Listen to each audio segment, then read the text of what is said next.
সৰুতে পিতায়ে নাম থলে মাদৈ নামটো পিছে কামত নাহিল এতিয়া ৰাজৰাণীৰ বান্দিৰো বান্দি কাৰ কপালত কি লিখা থাকে কনা বিধাতাহে জানে দেই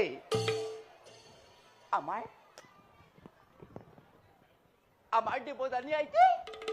হেৰো জাতত ব্ৰাহ্মণ যদিও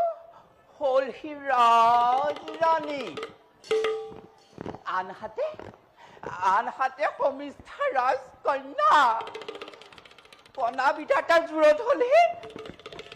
দেৱযানীৰ দাসী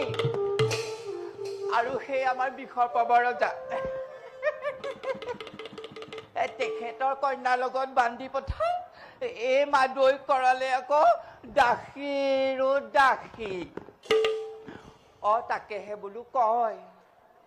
যাৰ কপালত বৃহস্পতি